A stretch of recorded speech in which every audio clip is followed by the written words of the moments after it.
So my family inherited some land, some farms in Buckingham.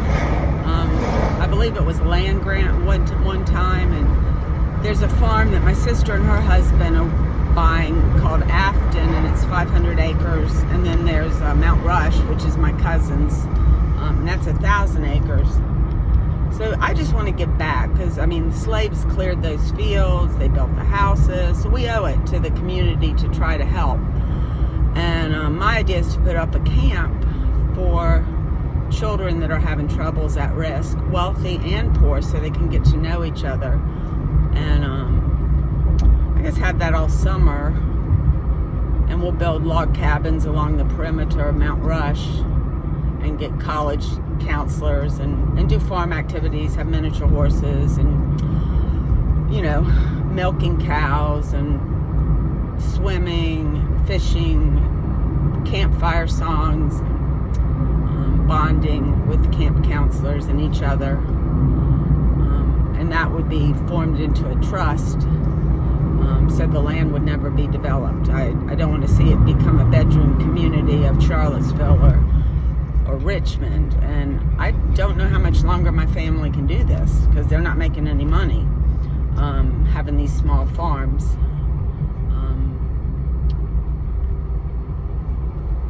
So yeah, there's a lot of activities we could do depending on what the counselor's singing, dancing, playing music, swim teams. We can have little swim meets, a game room, you know, like pinball, for bowling for days that it's inclement. We can kayak, we can rock climb.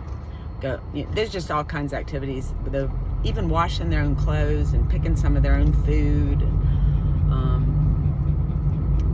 I guess for the house being a tourist attraction, I would like to rebuild the kitchen. The kitchen was torn off because it was in bad disarray after the time. It was tough, you know, the Depression and all that, and after the war. It was a tough time. Actually, my sister and her husband have redone the house and added a modern addition to make it more livable.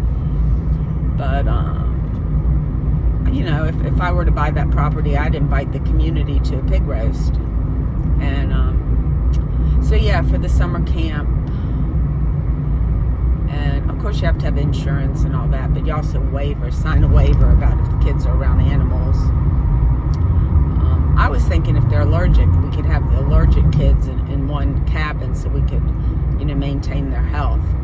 And then if we bought the 1,500 acres, Mount Rush is 1,000, and so I picture a music festival, a 3-day Friday, Saturday, Sunday music festival in the fall, and it could host 40,000 people, and people could stay in hotels in Charlottesville and Richmond, and we could bus them in. Then there would be camping, and you could rent the cabins. So that would be good for tourism, and it would be for World Preschool and Farm Aid to recognize those organizations, the inter-country schools that are connected to work on world peace with creative ideas. But yeah, I mean, Mount Rush has a Civil War historic house, and then it also has a little ranch house. And right now I think the farm manager lives in one of those houses. But, you know, I talked to a lady at the VMFA. I told her my idea, and she is all about horses. I mean, that's her life and her love, and she wishes she could do more of that. She's a bookkeeper, and I told her, I said, well, would you like to handle the horse activity at the camp? And she said, well, that would be my dream.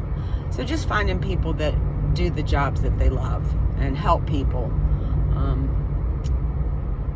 Some of those bonds and friendships would continue, I'm sure. I've thought about having them come back every year, like having the bonds of the children strengthen as they grow up. And I would say ages 10 to 18 for boys and girls. And of course they're separated, girls on one side of the farm, the boys on the other.